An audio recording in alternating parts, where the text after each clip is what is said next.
आज की इस वीडियो में हम करने जा रहे हैं असाइनमेंट प्रॉब्लम का मैक्सिमाइजेशन वाला केस। मैक्सिमाइजेशन का क्वेश्चन शुरू करने से पहले मैं एक बार आपको रिवाइज करा देता हूँ कि मिनिमाइज़ और मैक्सिमाइज होता क्या है। अब देखो, बिज़नेस में कुछ चीज़ें ऐसी होती हैं जो कि एक बिजनेसमैन चाहता है कि ज़्यादा से ज़्यादा हो, और कुछ चीज़ें ऐसी होंगी जो कि बिजनेसमैन चाहेगा कि कम से कम हो। जैसे कॉस्ट है, एक्सपेंसेस है, या फिर लॉसेस है। ये चीज़ें ऐसी होती हैं जो कि बिजनेसमैन हमेशा कोशिश करता है कि कम से कम हो। और जैसे अब प्रॉफिट है, सेल्स है, रेवेन्यू है, ये चीज़ें ऐसी हैं जो कि बिजनेसमैन चाहेगा कि ज़्यादा से ज़्यादा हो, तो हम उसे कहते हैं मैक्सिमाइज़। अब मैक्सिमाइज़ का क्वेश्चन करना कैसे है वो सीखते हैं। सबसे पहले आपको टेबल दिया होगा, और अगर आपको क्वेश्चन में कहीं भी लिखा आ जाए ना, सेल्स, रेवेन्यू, प्रॉफिट या फिर प्रोडक्शन, तो आप यही समझ लेना कि ये क्वेश्चन जो है वो मैक्सिमाइज़ का है। अब ये जो आपको टेबल दिया हुआ है इसे हम कहते हैं प्रॉफिट मैट्रिक्स। अब मैक्सिमाइज़ का क्वेश्चन सॉल्व करने के लिए सबसे पहला स्टेप होता है प्रॉफिट मैट्रिक्स को लॉस मैट्रिक्स में कन्वर्ट करना। प्रॉफिट मैट्रिक्स को लॉस मैट्रिक्स में कन्वर्ट करना। अब प्रॉफिट मैट्रिक्स को लॉस मैट्रिक्स में कन्वर्ट करते कैसे हैं। इस पूरे टेबल में से सबसे हाईएस्ट वैल्यू देखो, इस पूरे टेबल में से सबसे हाईएस्ट वैल्यू क्या है, ये 41 है। तो हमने क्या करना है, इस 41 को हर वैल्यूज़ में 41 में से हर वैल्यू को माइनस कर देना है, और हमारे पास क्या आ जाएगा, लॉस मैट्रिक्स। तो अब करते हैं 41 माइनस 32, 9, 1, 0, 19, 12, 3, 17, 14, 3, 8।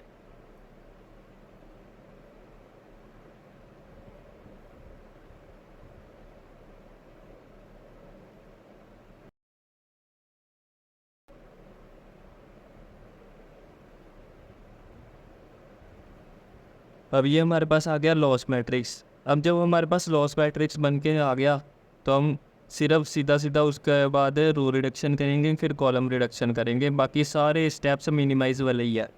तो स्टेप 1 करते हैं रो रिडक्शन।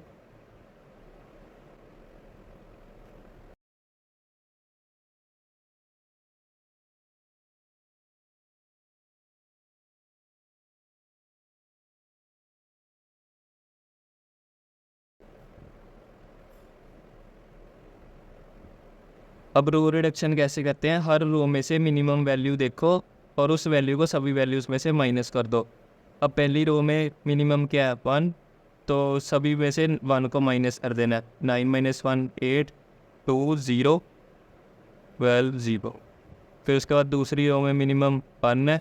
1 माइनस 1, 0, 16, 12, 19, 4।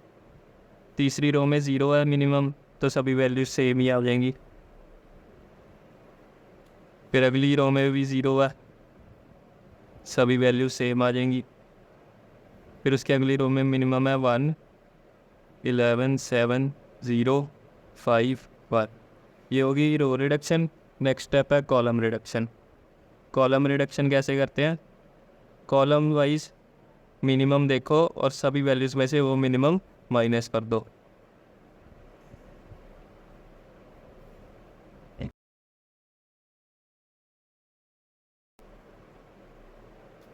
पहली कॉलम में मिनिमम क्या है, 0। इस कोई भी वैल्यूज़ को 0 में से माइनस करेंगे, बाकी वैल्यूज़ तो सेम ही आ जाएंगी।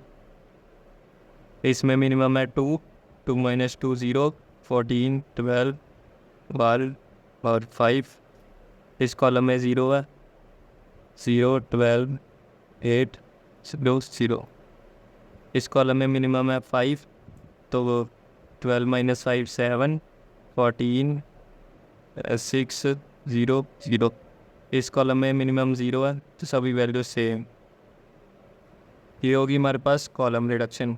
अब जब हमने कॉलम रिडक्शन कर ली, तो अब हम क्या करेंगे, असाइनमेंट देंगे। असाइनमेंट कैसे देनी है, पहले रो वाइज देखो कि कहीं सिंगल ज़ीरो है। रो वाइज पहली रो में सिंगल ज़ीरो नहीं है, दूसरी रो में सिंगल ज़ीरो ये रही, उसके साथ नीचे वाली ज़ीरो काट देंगे। तीसरी रो में सिंगल ज़ीरो नहीं है, चौथी रो में भी नहीं है, पांचवी में भी नहीं है। अब हमने रो वाइज देख लिया, अब हम कॉलम वाइज देखेंगे।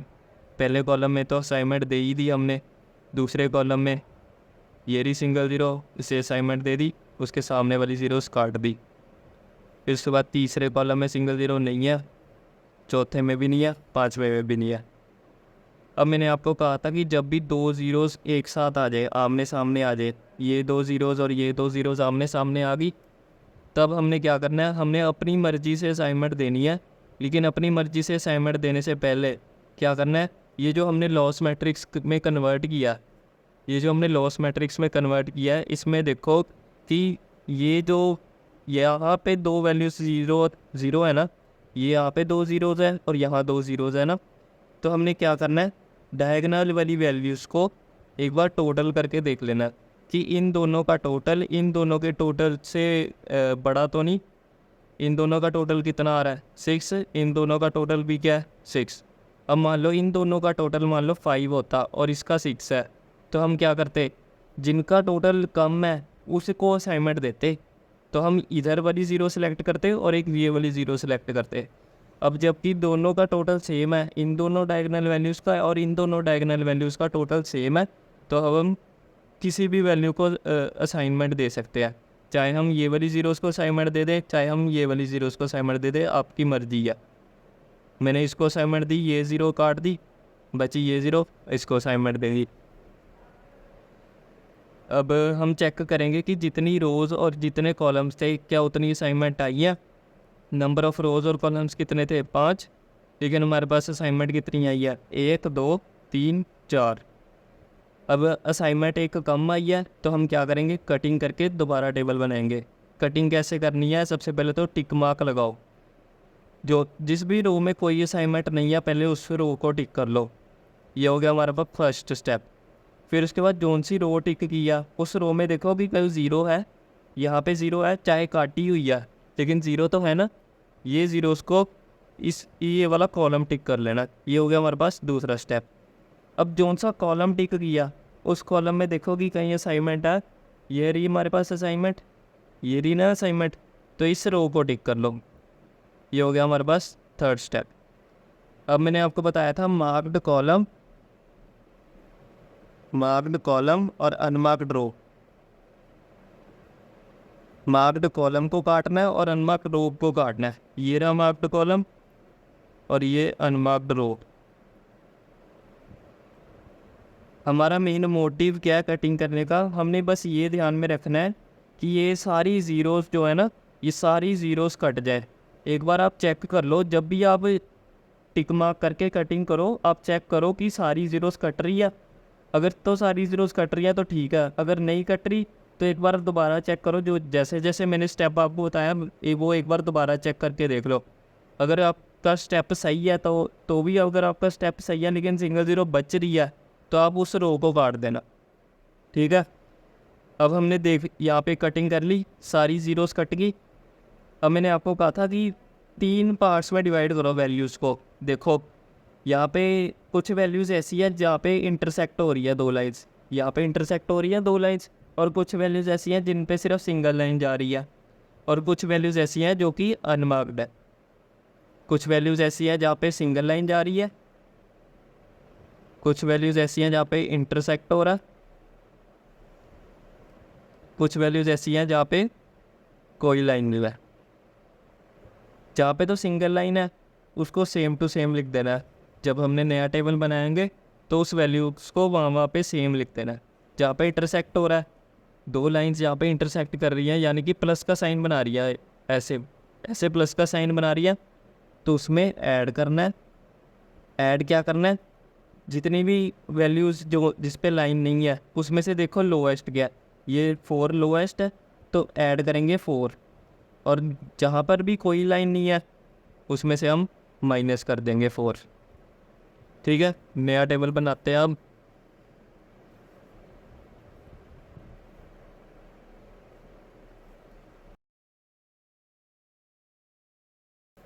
अब यहाँ पे लोएस्ट है 4। सबसे पहले रो वाइज कर लो सही। यहाँ पे इंटरसेक्ट हो रही है लाइन्स, तो 8 + 4 12। बाकी सब पे सिंगल लाइन है तो सारी वैल्यू सेम आ जाएगी। 12 0 0 7 0। फिर उसके बाद अगली रो में यहाँ पे सिंगल लाइन है तो ये वैल्यू सेम, बाकी में से माइनस कर देंगे 4, 0, 10, 8, 10, 0।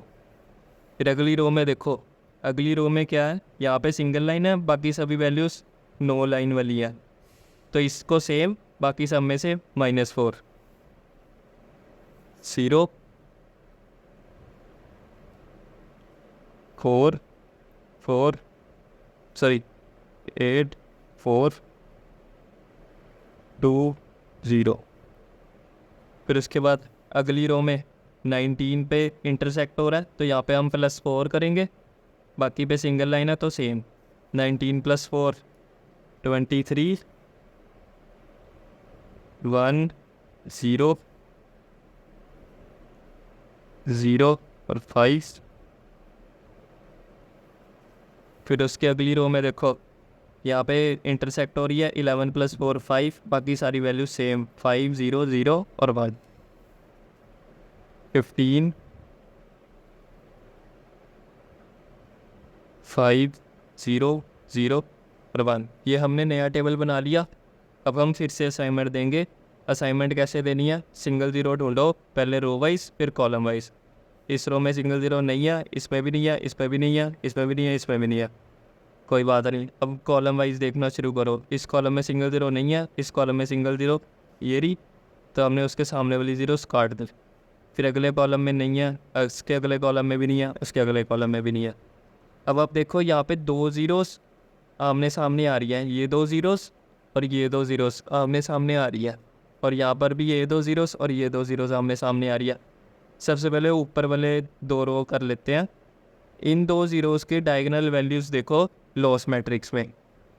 यहाँ पे है 2 का A 3 का है और 2 का E 3 का ही। ये रहा हमारे पास लॉस मैट्रिक्स। ये लॉस मैट्रिक्स तैयार हो गया था हमारे पास। इसमें देखो 2 का A 3 का है, 2 का E और 3 का ही। इन दोनों डायगोनल वैल्यूज़ का टोटल कितना आ रहा है 5, और इसका 0 + 5 5। अगर तो टोटल सेम आ रहा है तो आपकी मर्ज़ी है, आप चाहे इसको असाइनमेंट दे दो चाहे इसको असाइनमेंट दे दो। तो हम इधर असाइनमेंट दे देंगे, इसको काट देंगे, बची ये 0, इसको असाइनमेंट दे दी। अब ये 2 ज़ीरोज़ आमने सामने आ रही है, तो इन 2 ज़ीरोज़ को आमने सामने जो आ रही है उनका टोटल करके देखो। यहाँ पर 5 और 1 6 और 6 + 0 6। तो अपनी मर्ज़ी से कोई भी असाइनमेंट दे दो, चाहे ये दे दो चाहे आप ये दे देते, मैंने ऊपर वाली दे दी। तो ये हमारे पास असाइनमेंट आ गई। कितनी असाइनमेंट आ गई, 1 2 3 4 5, 5 ही हमारे पास रोज़ और कॉलम्स थी और 5 ही असाइनमेंट आ गई। तो यहाँ पे हमारा क्वेश्चन ख़त्म हुआ। अब इसको लिखना कैसे है, यहाँ पे जॉब्स लिख लो, यहाँ पे ये है मशीन्स, और यहाँ पे लिख लो प्रॉफिट।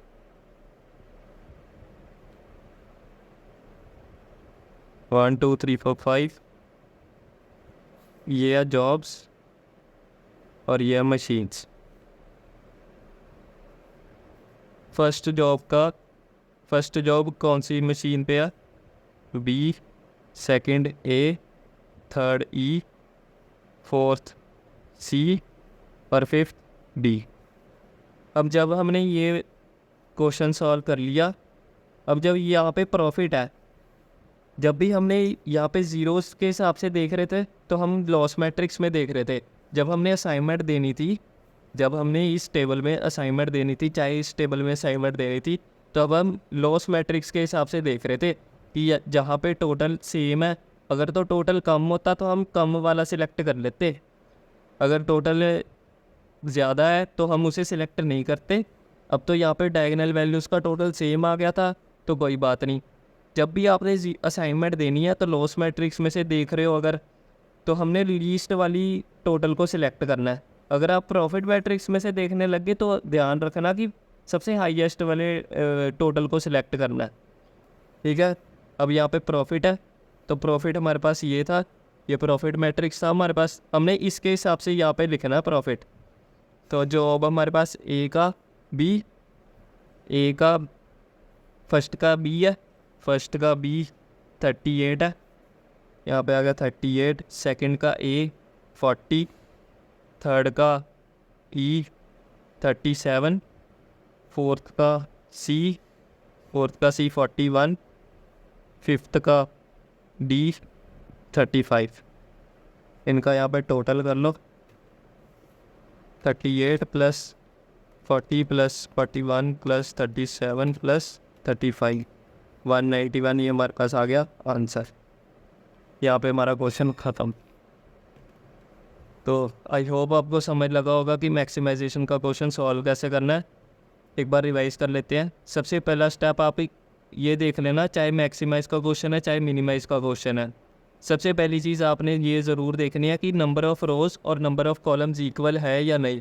अगर नंबर ऑफ़ रोज़ या कॉलम इक्वल नहीं है तो हम एक डमी ऐड कर देते हैं, ठीक है। उसके बाद दूसरा स्टेप हमारे पास आएगा, जो प्रॉफिट मैट्रिक्स है, मैक्सिमाइज का क्वेश्चन है तो जो प्रॉफिट मैट्रिक्स है उसे हमने लॉस मैट्रिक्स में कन्वर्ट करना है। लॉस मैट्रिक्स में कन्वर्ट करना कैसे है, इस पूरे टेबल में से हाईएस्ट वैल्यू देखो, हाईएस्ट एलिमेंट क्या है 41, 41 में से सभी वैल्यूज़ को माइनस कर देना। पूरे टेबल की वैल्यूज़ में से 41 में से पूरे टेबल की वैल्यूज़ माइनस कर देनी है, हमारे पास क्या आ जाएगा, लॉस मैट्रिक्स। जब हमारे पास लॉस मैट्रिक्स आ गया उसके बाद बाकी सारे स्टेप्स सेम है मिनिमाइजेशन वाले, रो रिडक्शन, कॉलम रिडक्शन। अगर आपके पास असाइनमेंट पूरी नहीं आ रही तो हम टिक मार्क करके कटिंग करेंगे, फिर नया टेबल बनाएंगे। नया टेबल जब बना लिया उसके बाद फिर असाइनमेंट देनी है और आपके पास आंसर आ जाएगा। अगर मान लो यहाँ पे भी आंसर नहीं आता तो आप दोबारा कटिंग करके